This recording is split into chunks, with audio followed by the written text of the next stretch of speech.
السلام علیکم بچوں آج جو واقعہ میں آپ کو سنا رہی ہوں اس کا نام ہے شکر اور ناشکری، اور یہ واقعہ حدیث کی کتاب صحیح بخاری سے لیا گیا ہے۔ بچوں، بنو اسرائیل میں 3 آدمی تھے، ایک سفید داغوں والا، دوسرا اندھا اور تیسرا گنجا۔ اللہ تعالیٰ نے ان کا امتحان لینا چاہا تو ان کی طرف ایک فرشتہ بھیجا۔ فرشتہ پہلے سفید داغوں والے کے پاس آیا اور اس سے پوچھا کہ تمہیں کون سی شے پسند ہے؟ اس نے کہا کہ اچھا رنگ اور اچھی جلد، کیونکہ لوگوں نے مجھے میری اس بیماری کے باعث مکروہ سمجھا ہوا ہے۔ فرشتے نے اس پر ہاتھ پھیرا تو اس کی وہ بیماری جاتی رہی اور وہ تندرست ہو گیا۔ پھر فرشتے نے اس سے پوچھا کہ تجھے کون سا مال پسند ہے؟ تو اس نے کہا کہ اونٹ۔ چنانچہ فرشتے نے اسے ایک اونٹنی دے دی جو بچہ دینے والی تھی اور کہا کہ اللہ تجھے اس میں برکت دے گا۔ پھر فرشتہ گنجے کے پاس آیا اور اس سے پوچھا کہ تجھے کیا چیز پسند ہے؟ اس نے کہا کہ خوبصورت بال، اور یہ کہ مجھ سے یہ بیماری دور ہو جائے کہ اس کے باعث لوگوں نے مجھے مکروہ سمجھا ہوا ہے۔ چنانچہ فرشتے نے اس پر ہاتھ پھیرا تو اس کی بیماری دور ہو گئی اور اسے خوبصورت بال مل گئے۔ پھر فرشتے نے پوچھا کہ تجھے کون سا مال پسند ہے؟ تو اس نے کہا کہ گائے۔ فرشتے نے اسے ایک گائے دی جو بچہ دینے والی تھی اور کہا کہ خدا تجھے اس میں برکت دے گا۔ پھر فرشتہ اندھے کے پاس آیا اور اس سے پوچھا کہ تمہیں کیا بات پسند ہے؟ تو اس نے کہا کہ اللہ مجھے میری دیکھنے کی طاقت واپس دے دے اور میں اس سے لوگوں کو دیکھوں۔ فرشتے نے اس پر بھی ہاتھ پھیرا تو اللہ نے اس کی دیکھنے کی قوت اسے واپس کر دی۔ پھر فرشتے نے اس سے پوچھا کہ تمہیں کون سا مال پسند ہے؟ تو اس نے کہا کہ بکری۔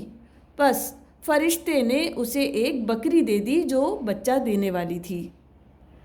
پھر اونٹنی اور گائے اور بکری نے بچے دیے اور خدا نے اتنی برکت ڈالی کہ سفید داغوں والے کے پاس جنگل بھر اونٹ ہو گئے اور گنجے کے پاس جنگل بھر گائیں ہو گئیں اور اندھے کے پاس جنگل بھر بکریاں ہو گئیں اور وہ امیر کبیر ہو گئے۔ پھر فرشتہ انسانی صورت اور حالت میں سفید داغوں والے کے پاس آیا اور کہا کہ میں ایک مسکین آدمی ہوں، سفر میں معاش وغیرہ ختم ہو گئی ہے اور اب گھر نہیں پہنچ سکتا سوائے خدا کی مدد کے۔ میں تجھے اس ہستی کا واسطہ دیتا ہوں جس نے تجھے اچھا رنگ، اچھی جلد اور مال عطا فرمایا ہے کہ مجھے ایک اونٹ دے دو جس کے ذریعے میں سفر کر سکوں۔ مگر اس سفید داغوں والے نے اسے کچھ نہ دیا اور عذر یہ پیش کیا کہ مجھ پر بہت حقوق ہیں۔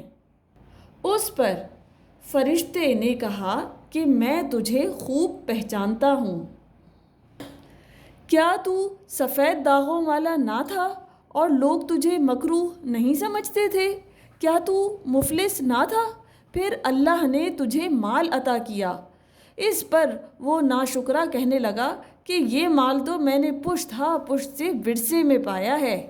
فرشتے نے کہا کہ اگر تو جھوٹ بول رہا ہے تو خدا تجھے پھر ویسا ہی کر دے جیسا کہ تو تھا۔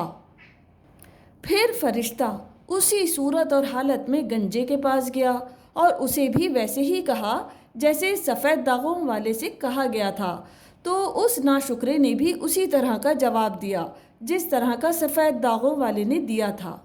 اس پر فرشتے نے اسے بھی یہی کہا کہ اگر تو جھوٹ بولتا ہے تو اللہ تجھے ویسے ہی کر دے جیسا کہ تو پہلے تھا۔ پھر وہ اندھے کے پاس گیا اور کہا کہ میں ایک مسکین اور مسافر شخص ہوں، سفر میں میرے معاش وغیرہ ختم ہو گئی ہے، اب گھر نہیں پہنچ سکتا سوائے خدا کی امداد کے۔ میں تجھے اس ہستی کا واسطہ دیتا ہوں جس نے تیری بینائی تجھے دوبارہ عطا کی ہے کہ مجھے ایک بکری دے دو جس کے ذریعے میں اپنا سفر قطع کر سکوں۔ اس پر اندھے نے کہا کہ ہاں میں اندھا تھا، اللہ نے مجھے میری بینائی لوٹائی، میں مفلس تھا، اللہ نے مجھے مالدار کیا، بس تو جو چاہتا ہے لے لے۔